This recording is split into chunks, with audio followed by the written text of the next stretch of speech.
সুবহানাল্লাহ ওয়ালহামদুলিল্লাহ লা ইলাহা ইল্লাল্লাহ হাসবি রাব্বি জাল্লাল্লাহ মা ফি কলবি গায়রুল্লাহ হাসবি রাব্বি জাল্লাল্লাহ মা ফি কলবি লা নূর মুহাম্মদ সাল্লাল্লাহ নূর সাল্লাল্লাহ লা ইলাহা ইল্লাল্লাহ লা ইলাহা ইল্লাল্লাহ লা ইলাহা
আমার মুর্শিদ জানে ঠিকানা আমার মুর্শিদ জানে ঠিকানা আমরা যাব সোনার মদিনা লা ইলাহা ইল্লাল্লাহ লা ইলাহা ইল্লাল্লাহ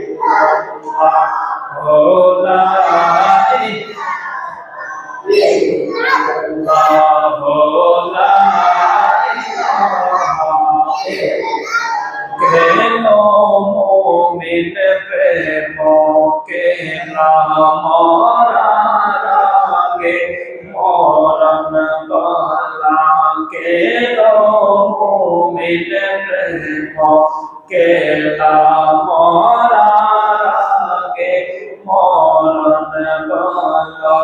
জীবিত কালে মরতে পারবে জীবিত কালে মরতে পারবে নসিবে মরণ জানা লা ইলাহা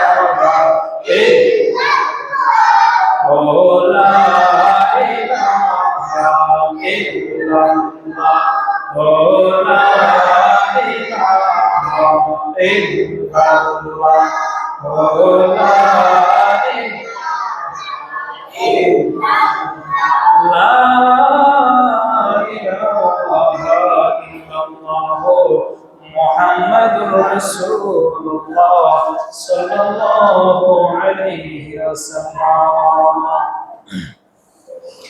আলহামদুলিল্লাহ, আল্লাহ পাকের দরবারে লাখ কোটি শুকর যে আল্লাহ পাক রব্বুল আলামিন আজকে পবিত্র দিনে পবিত্র সময়ে জুমার দিনে আল্লাহর ঘর মসজিদে এসে জুমার নামাজ আদায় করার মতো তৌফিক যে আল্লাহ রাব্বুল আলামিন আমাদেরকে দান করেছেন, সেই আল্লাহর শুকরিয়া আদায় করে সবাই বলি আলহামদুলিল্লাহ।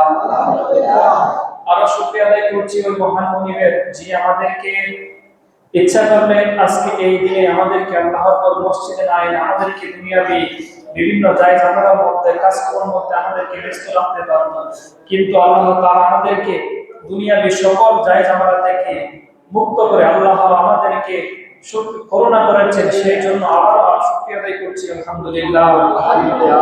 আরো শুকরিয়া আদায় করছি ওই মহান মুনিবের, যিনি আমাদেরকে এমন একটি জাতির মধ্যে সৃষ্টি করেছেন যে জাতি সম্পর্কে আল্লাহ তাআলা নিজেই বলেন, আমি আল্লাহ তাআলা 18,000 মাখলুকাত রয়েছে, সৃষ্টি রয়েছে, সকল সৃষ্টি 18,000 মাখলুকাতের মধ্যে সর্বশ্রেষ্ঠ এবং সবার চাইতে দামি যে জাতি, যে সৃষ্টি রয়েছে, সেই সৃষ্টি হলো মানুষ জাতি। আর আল্লাহ তাআলা আমাদেরকে সেই মানুষ জাতির মধ্যে আল্লাহ তাআলা আমাদেরকে সৃষ্টি করেছেন, পাঠিয়েছেন, সেই জন্য আবার শুকরিয়া আদায় করছি সকলে বলে আলহামদুলিল্লাহ। আবার শুকরিয়া আদায় করছি মহান মালিকের, যিনি আমাদেরকে এমন একজন নবীর উম্মত বানিয়ে আমাদেরকে দুনিয়ার মধ্যে পাঠিয়েছেন, যে নবীর উম্মত হওয়ার জন্য পূর্বে নবীরা আল্লাহর দরবারে দরখাস্ত করত, আল্লাহ আমাদেরকে যদি আপনি নবী না বানাইয়া, মানে পূর্বের নবীরা আল্লাহর দরবারে দরখাস্ত করত যে আল্লাহ আমাদেরকে যদি নবী না বানাইয়া আপনার ওই আখিরি নবীর উম্মত হিসেবে যদি আমাদেরকে দুনিয়ায় পাঠাতেন, তাহলে আমাদের জীবনটা ধন্য হয়ে যেত। কিন্তু আল্লাহ তাআলা সেই নবীদের মধ্যে শুধুমাত্র একজন নবীর দোয়া আল্লাহ তাআলা কবুল করেছেন, সেই নবীর নাম হচ্ছে ঈসা আলাইহিস সালাম। এবং ঈসা আলাইহিস সালামকে আল্লাহ তাআলা কিয়ামতের আগে দুনিয়ায় পাঠাবেন, তবে নবী হিসেবে না, আমাদের নবীর উম্মত হিসেবে দুনিয়ার মধ্যে পাঠাবেন। তো ঈসা আলাইহিস সালাম বর্তমানে এখনো আছেন, তবে ঈসা আলাইহিস সালাম দুনিয়াতে নেই, আছে বর্তমানে চতুর্থ আসমানে। যখন ঈসা আলাইহিস সালাম যখন দুনিয়ার মধ্যে ছিলেন, তখন ঈসা আলাইহিস সালামকে মারার জন্য তার শত্রুরা চারদিকে তার বরকে ঘেরাও করলো। প্রত্যেকটা দরজার সামনে তার শত্রুরা এসে দাঁড়িয়ে রয়েছে, জানালার সামনে রয়েছে, প্রত্যেকটা দরজার সামনে শত্রুরা যখন দাঁড়িয়ে রয়েছে, ওই সময় ঈসা আলাইহিস সালাম আল্লাহর কাছে বললেন, আল্লাহ আমার চতুর্দিকে শত্রুরা এসে আমাকে ঘেরাও করেছে আমাকে মারার জন্য, এখন এই মুহূর্তে আমি তাদের হাত থেকে বাঁচার মতো কোনো রাস্তা আমার কাছে নাই, এই মুহূর্তে আমি কি করতে পারি? তখন ঈসা আলাইহিস সালামকে আল্লাহ বললেন, তোমার কোনো ভয় নাই, চিন্তা নাই, আমি আল্লাহ আছি তোমার সাথে। ওই সময় সকল শত্রুরা যখন ঈসা আলাইহিস সালামকে মারার জন্য তার ঘরে প্রবেশ করলো, চতুর্দিক দিয়ে তারা প্রবেশ করলো, মানে কেউ জানালা দিয়ে, কেউ দরজা দিয়ে, যাতে কোন দিকে ঈসা আলাইহিস সালাম বেরিয়ে না যেতে পারে, সেই জন্য চতুর্দিক দিয়ে যখন ঈসা আলাইহিস সালাম ঘরের মধ্যে প্রবেশ করলেন, ওই সময় আল্লাহ তাআলা ঈসা আলাইহিস সালামের ঘরটাকে একদম অন্ধকার বানিয়ে দিলেন। যে অন্ধকারের মধ্যে কিচ্ছু কাউকে দেখতে পাওয়া যায় না, ওই রকম অন্ধকার বানিয়ে দিলেন। আর আল্লাহ তাআলা ওই সময় ঈসা আলাইহিস সালামকে তার ঘর থেকেই সঙ্গে সঙ্গে চতুর্থ আসমানে ওই সময় নিয়ে গিয়েছেন। তখন ওই সময় থেকে এখন পর্যন্ত তিনি চতুর্থ আসমানে রয়েছেন। আর যে শত্রুরা ঘরের মধ্যে ঢুকেছিলেন, সেই শত্রুরা যখন অন্ধকারের মধ্যে কিছু দেখতে পায় না, তারা ভেবেছে সামনে ঈসা আলাইহিস সালাম আছে, এই কথা ভেবে তারা সামনে গিয়ে মারামারি শুরু করলো।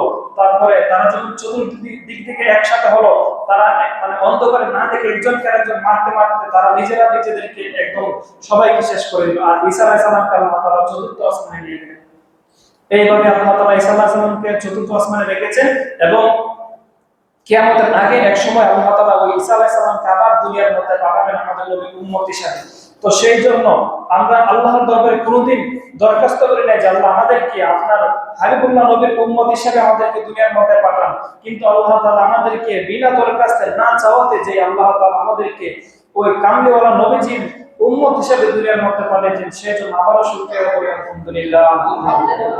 লাখো কোটি দরুদ আর সালাম ওই নবীজির কদমে, যিনি মক্কার মতি, মদিনার জ্যোতি, দুর্কুলের সাথে উম্মতের কান্ডারি নবী, নূরুন আলা নূর নবীজি, যেই নবীজি এখনো মদিনাতুল মুনাওয়ারায় শুয়ে আমাদের জন্য উম্মতি উম্মতি বলে কাঁদেন এবং কিয়ামত পর্যন্ত কাঁদবেন। ওই নবীর উম্মতে, ওই নবীর উপরে দরুদ পড়েছি, পড়তেছি এবং ভবিষ্যতে পড়ব। আল্লাহ তাআলা আমাদেরকে সেই তৌফিক দান করুন, সকল করে আল্লাহুম্মা আমিন। যাই হোক, আজকে পবিত্র শাওয়াল মাসের শেষ জুমা। তো শেষ জুমা উপলক্ষে শেষ জুমার যে খুতবার আলোচনার বিষয়, সেই বিষয়ে আলোচনা করার আগে আমি মূল খুতবার মধ্যে একটা আয়াত মুবারক তেলাওয়াত করেছিলাম, সেই আয়াত সম্পর্কে কিছু কথা বলার চেষ্টা করব ইনশাআল্লাহ। সেই আয়াতের মধ্যে আল্লাহ তাআলা তার ইসলাম সম্পর্কে বুঝিয়েছেন, মানে এই ইসলাম, আমরা যে ইসলাম ধর্মের মধ্যে আছি, সেই ইসলাম ধর্মটা মূলত কি, কেন আল্লাহ তাআলা ইসলাম ধর্মকে তার গ্রহণযোগ্য ধর্ম হিসেবে গ্রহণ করেছেন, এবং ইসলাম ধর্মের মূল উদ্দেশ্য কি, আমরা কেন ইসলাম ধর্ম গ্রহণ করব, কিভাবে ইসলাম ধর্ম এসেছে, সেই সম্পর্কে আলোচনা করব। তো এই ইসলাম শব্দের মূল অর্থ হচ্ছে শান্তি। ইসলাম শব্দের মূল অর্থ হচ্ছে শান্তি। নিরাপত্তা, আত্মসমর্পণ, অনেক অর্থ রয়েছে। তবে সকল অর্থের মধ্যে একটা অর্থ, যে অর্থটা হলে আত্মসমর্পণ করা। অর্থাৎ ধরেন দুইটা লোক যখন মারামারি করে, একটা লোক যদি অধিক শক্তিশালী এবং বড় দেহের অধিকারী হয়, আর একজন লোক যদি দুর্বল এবং ছোট হয়, তো ওই লোকটা তার কাছে আত্মসমর্পণ করবে, এটাই স্বাভাবিক। সে বলবে যে ভাই, তোমার কাছে আমার শক্তির কোনো বেলো নাই, কোনো মূল্য নাই, আমি তোমার কাছে আত্মসমর্পণ করলাম। সেইভাবে আল্লাহ তাআলা বলেছেন ইসলাম শব্দের অর্থ হচ্ছে শান্তি, তবে সেই শান্তির আসবে আত্মসমর্পণ করার মাধ্যমে। আত্মসমর্পণ করতে হবে কিভাবে? আমরা দুনিয়ার মধ্যে যত অন্যায় অত্যাচার, পাপ বেবিচার করেছি, সকল অন্যায় অত্যাচারকে একদিকে রেখে আমরা আল্লাহর কাছে আত্মসমর্পণ করতে হবে। আর আল্লাহকে বলতে হবে যে আমরা জীবনে যত ধরনের গুনাহ করেছি, সবকিছুকে ত্যাগ করে আমরা আল্লাহ আপনার কাছে আত্মসমর্পণ করে আমরা আপনার ইসলাম ধর্ম গ্রহণ করলাম। সেটার নাম হলো আত্মসমর্পণ করা। আর সেই আত্মসমর্পণ করার পরে আল্লাহর বিধান, হুকুম, আহকামকে মেনে নেওয়াটাই হলো আল্লাহর ইসলাম। আর এই ইসলাম অনুযায়ী মেনে চলা এবং আল্লাহর কাছে নত হওয়া থেকে আল্লাহ তাআলা মানে ইসলাম শব্দের অর্থ শান্তি দিয়েছেন। মানে আল্লাহর কাছে আত্মসমর্পণ করে আল্লাহর ইবাদত বন্দেগীর মধ্যেই সেই শান্তিকে আমরা বাস্তবায়ন করতে পারবো। তবে সেই ইসলাম, কেউ যদি সেই ইসলাম ধর্ম গ্রহণ করে, ইসলাম ধর্ম গ্রহণ করার পর একটা মুসলমানের প্রথম 5টি শর্ত থাকে, 5টা স্তম্ভ থাকে। ওই 5টা স্তম্ভের মধ্যে প্রথম যে শর্ত, প্রথম যেই মানে তার উপর যে ফরজটা, তার সেই ফরজগুলো সে কালিমা পড়তে হবে। কেউ যদি কালিমা না পড়ে বা কালিমা না শিখতে চায়, তাহলে সে মুসলমান হতে পারে না। কেননা মুসলমান হওয়ার পর প্রথম 5টা ফরজের মধ্যে একটা ফরজ, একটা শর্ত, সে কালিমা পড়তে হবে, অর্থাৎ বাক্য বলতে হবে যে লা ইলাহা ইল্লাল্লাহ মুহাম্মাদুর রাসূলুল্লাহ সাল্লাল্লাহু আলাইহি সাল্লাম। অর্থাৎ লা ইলাহা, কোনো ইলাহ নাই, ইল্লাল্লাহ আল্লাহ ব্যতীত, আল্লাহ ছাড়া কোনো ইলাহ নাই, আল্লাহ ছাড়া কোনো মাবুদ নাই, তিনি এক, এই সাক্ষ্য দিতে হবে। সাথে ওয়া আন্না মুহাম্মাদান আবদুহু ওয়া রাসূলুহু, এবং আল্লাহ তাআলার প্রিয় বান্দা ও রাসূল হচ্ছেন হযরত মুহাম্মদ সাল্লাল্লাহু আলাইহি সাল্লাম। এই সাক্ষ্য যতক্ষণ পর্যন্ত না দিবে, ততক্ষণ পর্যন্ত প্রকৃতপক্ষে সে ইসলাম গ্রহণ করা হলো না। এটাই হলো ইসলামের প্রথম স্তর। তারপরে এই কালিমা পড়ার পরে তাকে নামাজ পড়তে হবে, নামাজের পর রোজা রাখতে হবে, হজ করতে হবে, যাকাত দিতে হবে। সেই সম্পর্কে হযরত ওমর রাদিয়াল্লাহু তাআলা আনহু বলেন, ক্বালা ক্বালা রাসূলুল্লাহ সাল্লাল্লাহু আলাইহি ওয়াসাল্লাম বুনিয়াল ইসলামু খামসাতু শাহাদাতান আল্লা ইলাহা ইল্লাল্লাহ ওয়া আন্না মুহাম্মাদান আবদুহু ওয়া রাসূলুহু ওয়া আকামাস সালাতা ওয়া আতাজ যাকাতা ওয়াল হাজ্জা ওয়া সাওমা রমাদান।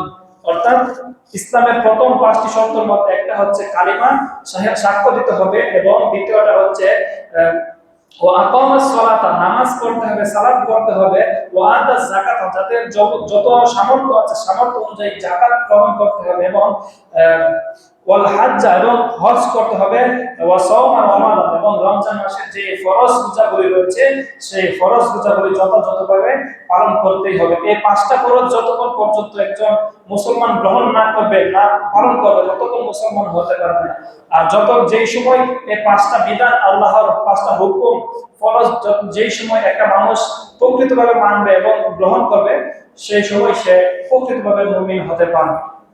তো সেই ইসলাম ধর্ম সম্পর্কে আল্লাহ তাআলা নিজে বলেন যে ইন্নাদ দীনা ইনদাল্লাহিল ইসলাম, আমি আল্লাহর কাছে পৃথিবীর মধ্যে যত ধর্ম রয়েছে, বর্ণ রয়েছে, হিন্দু, খ্রিস্টান, বৌদ্ধ, নাসারা, সকল ধর্মের মধ্যে সবচাইতে যে গ্রহণযোগ্য, মনোনীত এবং আমার কাছে গ্রহণযোগ্য যে ধর্ম, সেই ধর্মটা হলো ইসলাম ধর্ম। তো সেই ইসলাম ধর্মকে বর্তমান সময়ে অনেক বিজ্ঞানীরা রিসার্চ করতেছে যে এই বিজ্ঞানীরা এই ইসলাম ধর্মকে চাষ করতেছে যে ইসলাম ধর্মকে আসলে সত্য ধর্ম, এটা কি আসলে প্রকৃতপক্ষে আল্লাহর ধর্ম, নাকি এটা মানুষের বানানো কোনো ধর্ম। তো সেই রিসার্চ করতে গিয়ে একজন ফ্রান্সের বিজ্ঞানী, যার নাম ডক্টর মরিস কুবাইলি, সেই মরিস কুবাইলি ফ্রান্সের অনেক বড় একজন বিজ্ঞানী, বিখ্যাত বিজ্ঞানী, যার অনেক আবিষ্কার রয়েছে, অনেক কিছু আবিষ্কার করেছে বিশ্বের মধ্যে।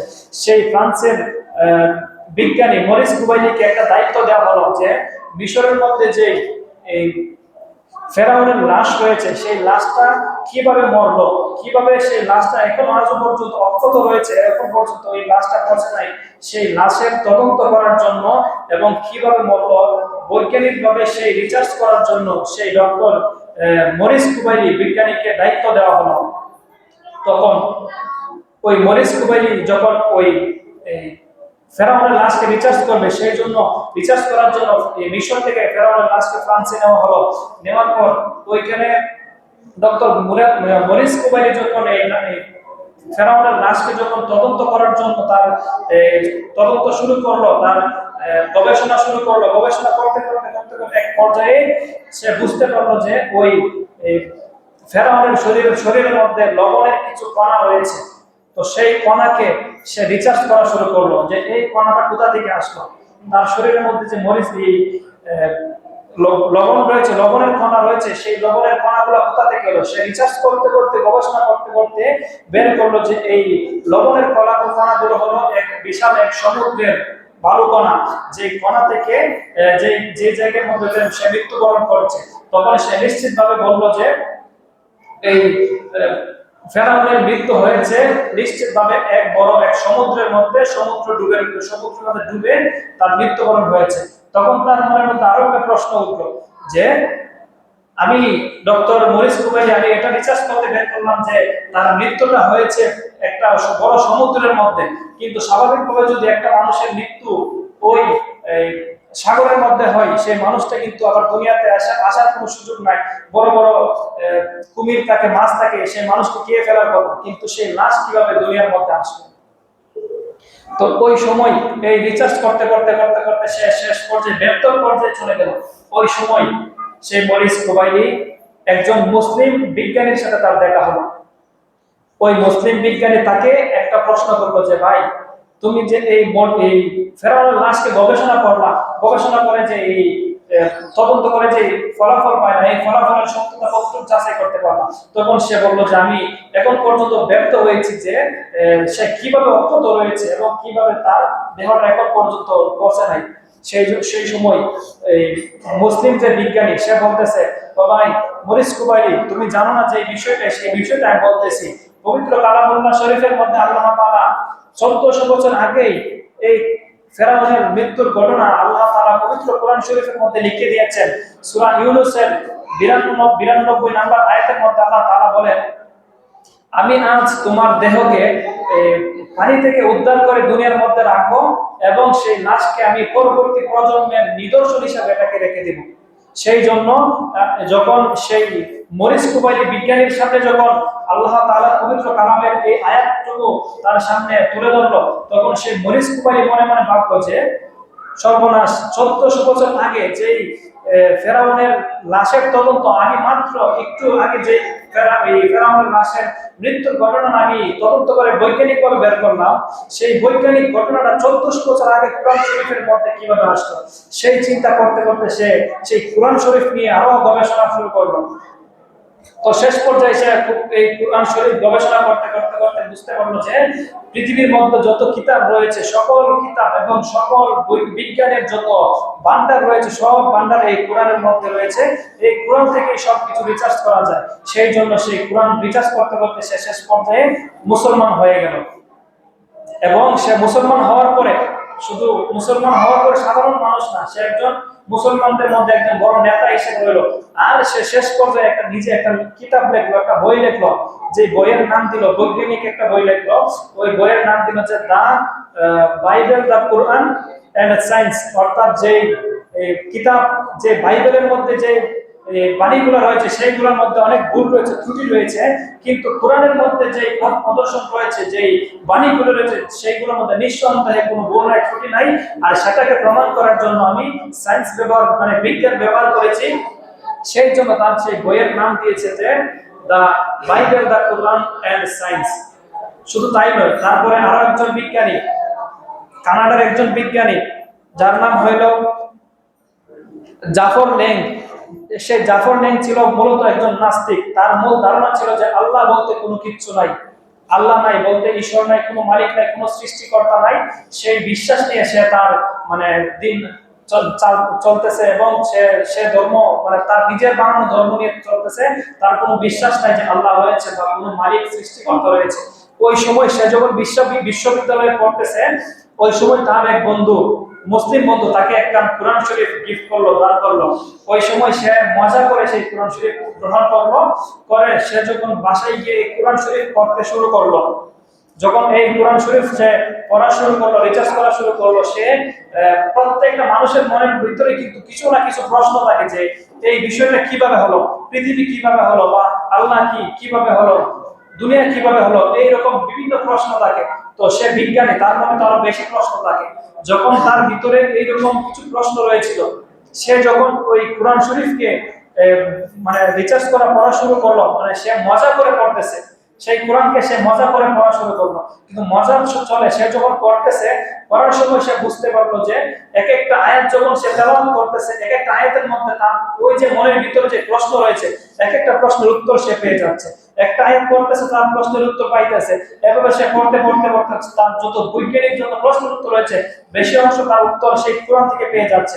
সেই জন্য সে কোরআনকে বিশ্বাস করে সে বুঝতে পারলো সেই এই কিতাব হলো সেই কিতাব, যে কিতাবের মধ্যে কোনো ভুল নাই, সন্দেহ নাই, নিঃসন্দেহে সেটি মূল্যবান কিতাব।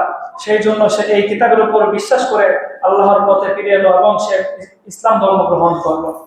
শুধুমাত্র তাই নয়, এমন ভাবে অনেক বিজ্ঞানীরা বৈজ্ঞানিক ভাবে রিসার্চ করে, তদন্ত করে, কোরআনের উপরে রিসার্চ করে তারা ইসলাম ধর্ম গ্রহণ করেছেন। ইন্ডিয়া, আমাদের পাশের দেশ ভারতের একজন মহিলা বিজ্ঞানী, যার নাম সুনিতা দাস। সেই সুনিতা দাসকে একটা দায়িত্ব দেওয়া হলো। সে বিশ্ববিখ্যাত একজন বিজ্ঞানী, মহিলা বিজ্ঞানী। তাকে মহাকাশের মধ্যে যাওয়ার জন্য একটা মহাকাশের একটা কাজ দিয়েছে। সে যখন মহাকাশে গেল, তার কাজ এখান থেকে সম্পন্ন করে এসে সে বলতেছে যে আমাকে তোমরা কি করো, মুসলমানদের একজন বড় আলেমের কাছে নিয়ে যাও এবং আমি সেই আলেমের কাছে কালিমা পড়ে তাদের ইসলাম ধর্মকে গ্রহণ করব। তখন তার সঙ্গী সাথীরা বলতেছে তুমি তো খ্রিস্টান, তুমি তো হিন্দু, তুমি তো এই ইসলাম ধর্মের আলেমের কাছে যাওয়া তোমার জন্য ভালো হবে না। সে বলতেছে আমি যা দেখেছি, আমি যা বুঝেছি, তোমরা তা দেখো নাই বা বুঝো নাই। তখন তারা জানতে চাইলো যে তুমি এমন কি দেখেছো যে যেটা দেখার পরে তুমি মুসলমান হওয়ার জন্য আকৃষ্ট হয়ে গেলে।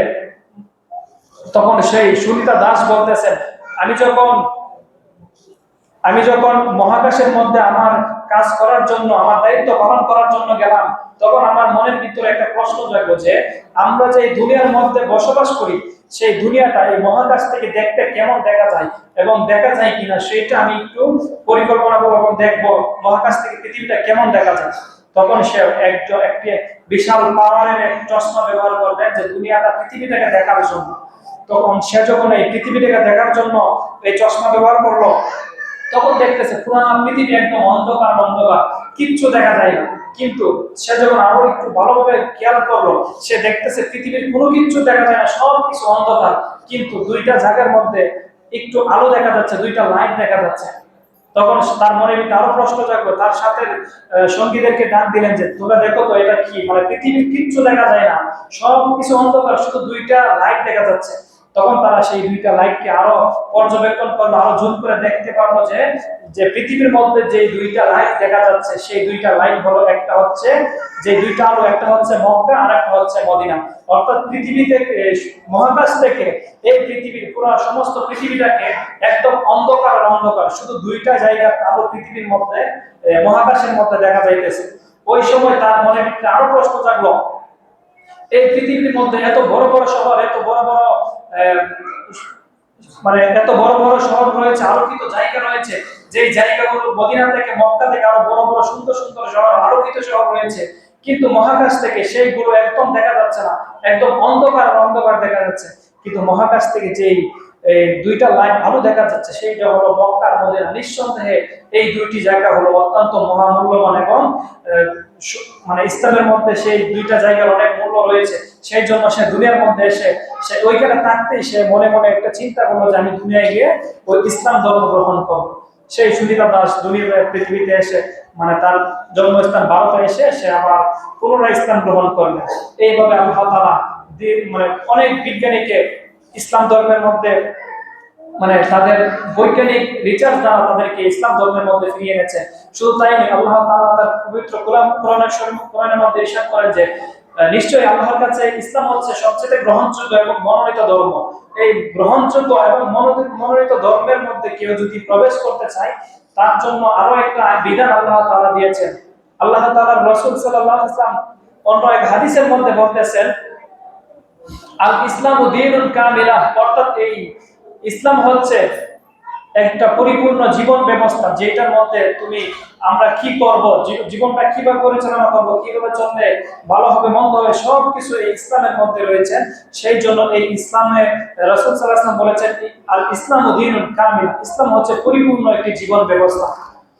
শুধুমাত্র তাই নয়, আল্লাহ তাআলা তার পবিত্র কালামুল্লাহ শরীফের মধ্যে বলেন, ইয়া আইয়ুহাল্লাযীনা আমানু, তোমরা যারা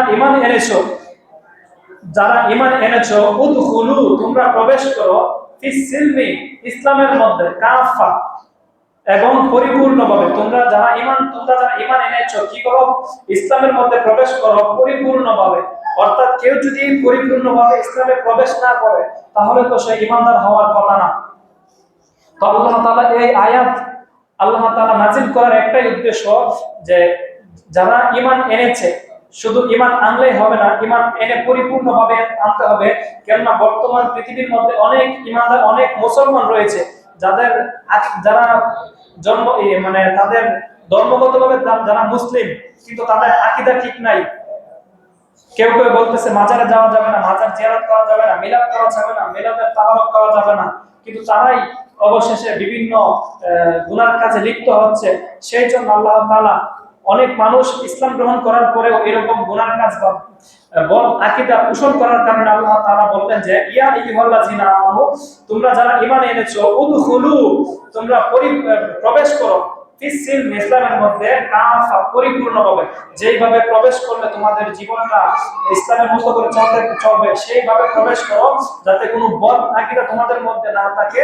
সব বদ আকীদা, বেআমল সবগুলোকে একদিকে দ্বারস্থ করে তোমরা ইসলামের মধ্যে পরিপূর্ণভাবে সুন্দরভাবে প্রবেশ করার জন্য আল্লাহ তাআলা এই আয়াত নাযিল করলেন। যাই হোক, আল্লাহ তাআলা আমাদেরকে তার সেই গ্রহণযোগ্য এবং মনোনীত ধর্ম ইসলাম ধর্মের মধ্যে আমাদেরকে গ্রহণ করার, এবং তার ইসলাম ধর্ম অনুযায়ী আমরা যেন চলতে পারি, জীবনযাপন চালাতে পারি, সেই তৌফিক আল্লাহ তাআলা আমাদেরকে দান করুক।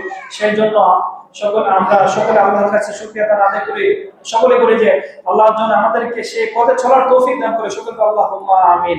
যারা 4 রাকাত কাবলা জুমার নামাজ আদায় করেন না, আপনারা 4 রাকাত